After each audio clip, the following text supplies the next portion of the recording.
Olá, amigos, boa noite. Aqui é o Dr. Darlan Miranda, falando mais um pouco sobre câncer. Hoje é um assunto muito importante, né? Recentemente eu falei aí sobre as lesões pré-malignas no colo uterino. Hoje eu gostaria de conversar com vocês sobre as lesões malignas iniciais do colo uterino. Importante esse assunto, porque acomete muitas mulheres ainda no nosso meio.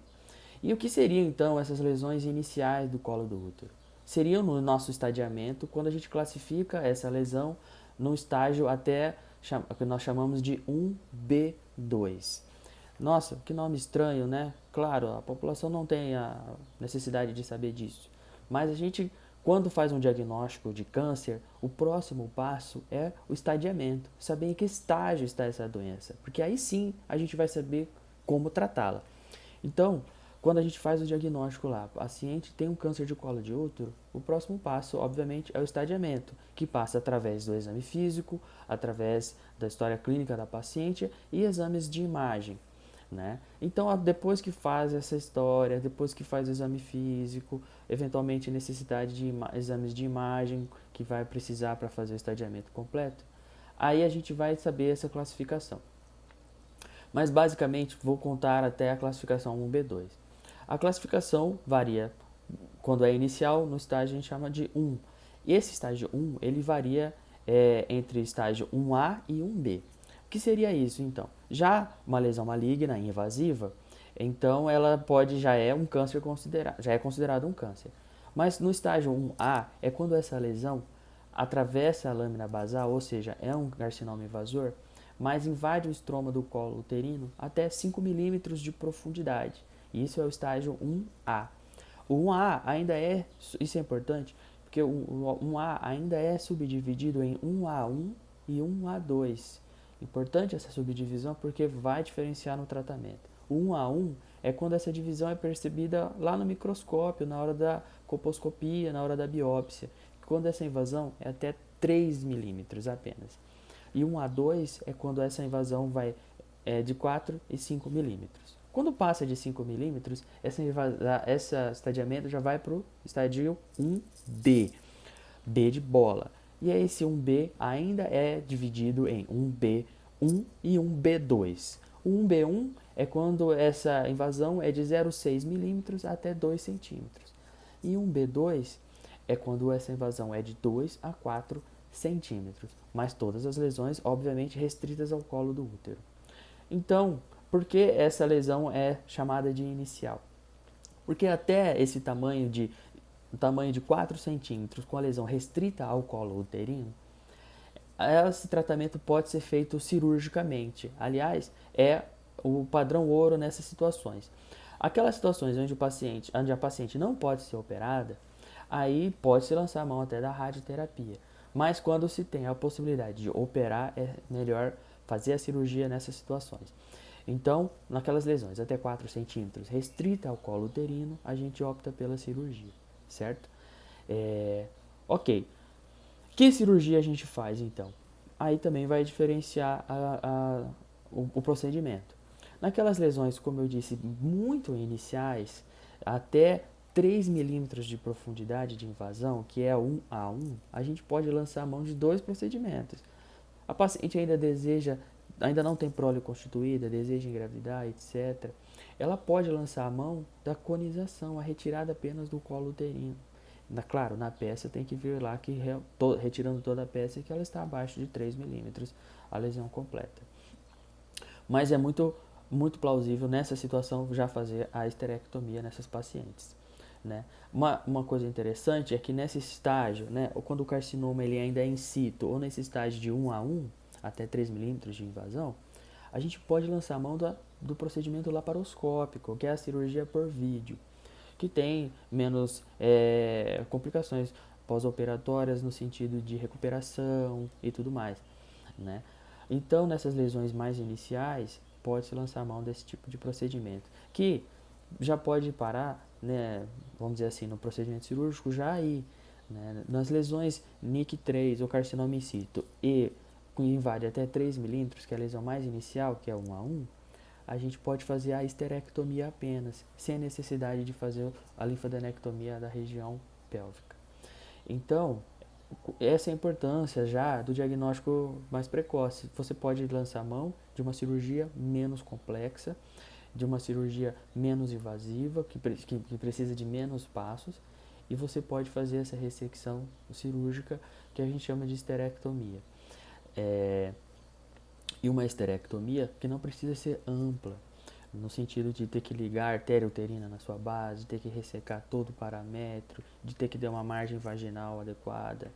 Nessas situações não precisa de toda esse aparato. Então a importância do diagnóstico aí.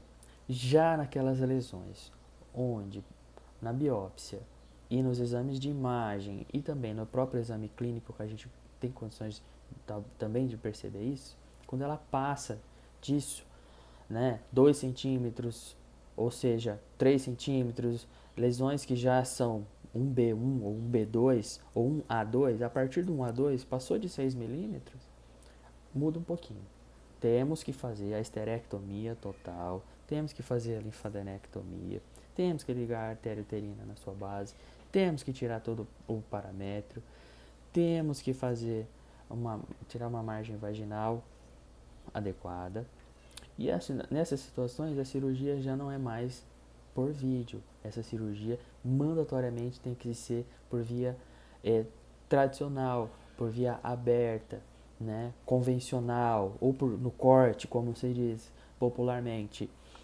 Né? É uma cirurgia maior, mais complexa, que traz um pouco mais de estigma para o paciente por conta da cicatriz.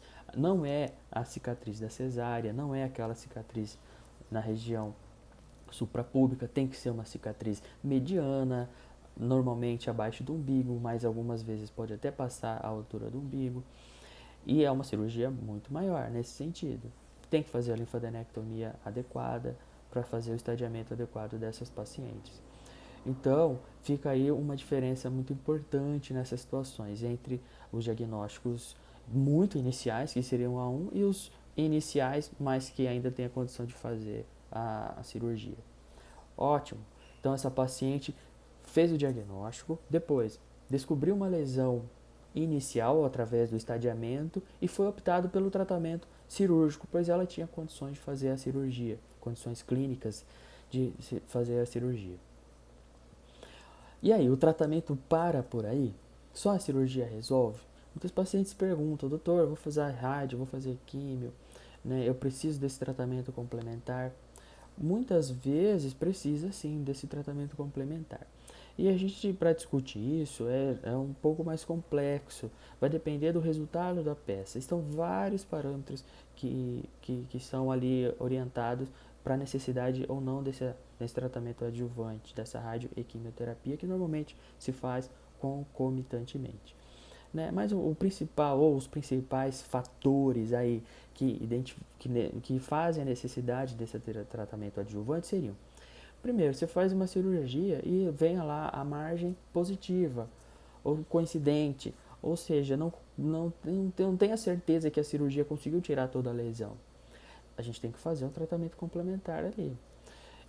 Se essa paciente vem com invasão linfovascular no resultado da peça cirúrgica, se esse paciente tem um linfonodo comprovadamente positivo para câncer, esse paciente merece fazer a complementação do tratamento, porque o risco de recidiva é maior, passando de 30% a 40% nessas situações, quando já tem um linfonodo positivo. Então, o tratamento nessas situações, claro, tem várias outras situações pormenorizadas que a gente tem que avaliar individualmente, mas vamos dizer assim, os que mais chamam a atenção para essa radioterapia seria isso, né?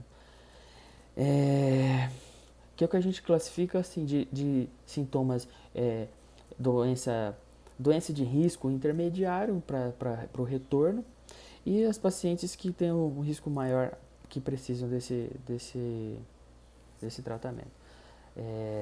Então, fica aqui a minha orientação, que o tratamento do câncer de colo de útero, quando ele é inicial, diagnosticado inicialmente, o tratamento padrão é a cirurgia, que pode ser por vídeo ou aberta. Mas a gente faz, na maioria das vezes, a cirurgia aberta para os cânceres de colo de útero. Porque é difícil você pegar uma lesão num estágio tão inicial assim. Então, na maioria das vezes, a gente já pega lesões no estágio 1B1 ou 1B2, que é a cirurgia aberta com linfadenectomia é mandatória. E outra situação também que indica a radioterapia é se o tamanho do tumor, mesmo que ele esteja ali restrito ao colo uterino e tudo mais, se na peça cirúrgica ele vem maior do que 4 centímetros, já é uma indicação também de fazer uma radioquimioterapia adjuvante. Então veja você, às vezes a paciente fica preocupada e quer saber como vai ser todo o tratamento já na primeira consulta. É difícil dizer isso na primeira consulta, porque a gente tem vários parâmetros que a gente tem que analisar.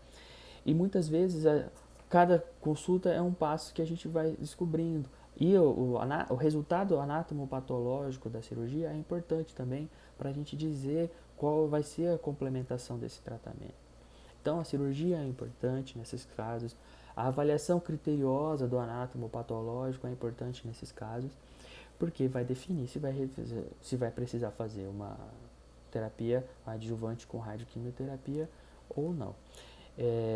Então, acho que foi é bem interessante esse assunto, é bom a gente conversar sobre isso, muitas pacientes ficam na dúvida, né? Às vezes elas vão na primeira consulta e já no exame clínico a gente percebe que tem invasão de paramétrio, que é um tumor muito volumoso, etc. E ali mesmo a gente já fala para o paciente, olha, o seu tratamento, infelizmente, agora não é a hora de fazer a cirurgia, seu tratamento é radioquimioterapia. E no câncer de colo de útero, diferente da mama, por exemplo, não é a radioquimioterapia neoadjuvante com a certeza de que ela vai ser operada posteriormente. Não, no câncer de colo de útero, quando ela vai para a radioquimioterapia, a gente fala que é o tratamento definitivo. É a radioquimioterapia definitiva. E a cirurgia só nos casos de resgate apenas. Tá bom? Tenha uma boa noite, um bom descanso. Eu vou estar sempre gravando vídeos. Eu gostaria muito que vocês curtissem, dessem um like, seguissem. É importante pra gente. É um assunto que deve ser tratado com muito respeito, com muito carinho, com muito estudo, com muita dedicação. E a gente está aqui para isso, cada dia tentando aprender um pouquinho mais para a gente passar informação de qualidade para vocês.